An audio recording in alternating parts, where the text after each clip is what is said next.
Programang ito ay rated SPG. Striktong patnubay at gabay ng magulang ang kailangan. Maaaring may masiselang tema, lengguwahe, karahasan, sexual, horror o droga na hindi angkop sa mga bata.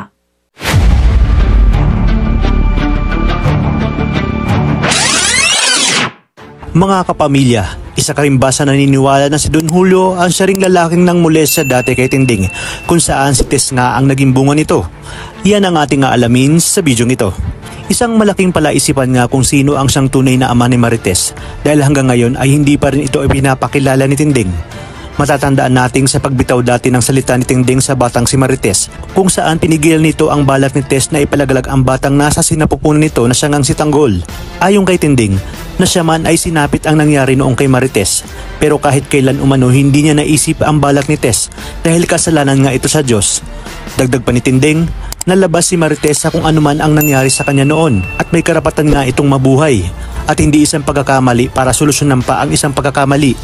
At sa paglibas ng panahon ay binaon na sa limot ni Tinding kung sino ang nanggahasa sa kanya noon at tanging siya lamang ang nakakaalam kung sino ito. Hanggang sa isang araw ay malalaman na nga ni Tanggol ang tungkol sa kanyang tunay na pagkatao at nakaapak na ito sa mansyon ng mga Montenegro.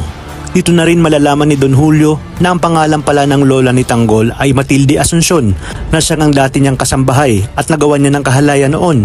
Wala namang kaalam-alam si Don Julio na nagbunga na pala ang ginawa niya noong kay Tinding at ito nga ay si Marites. Basta't ang alam niya ay bigla na lang itong nawala sa mansyon. Nalingid sa kanyang alam na natakot lang si Tinding dahil nakita nga ni Tinding ang ginawang pagpatay ni Don Julio sa lalaking ipinakilala ni Olga na siya nga ring tatay ni Greg. Kaya naman magkikita na nga sina Tess at Ramon dahil personal na pupunta sina Don Julio at Ramon kasama si Tanggol sa Quiapo. Dito na rin malalaman ni Tinding na ang lolo pala ni Tanggol ay ang siyang gumahasa sa kanya noon, kung kaya't napagtanto ni Tinding na maaring magkapatid sina Marites at Ramon na siyang mas lalong nagpakomplikado ng sitwasyon.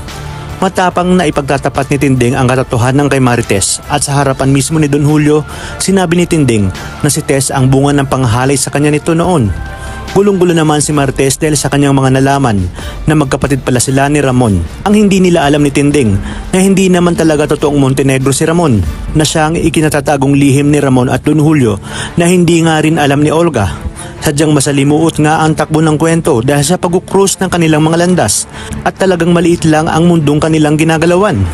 Kaya naman kapamilya, pakatutukan natin ang mas kapanapanamig na mga tagpo.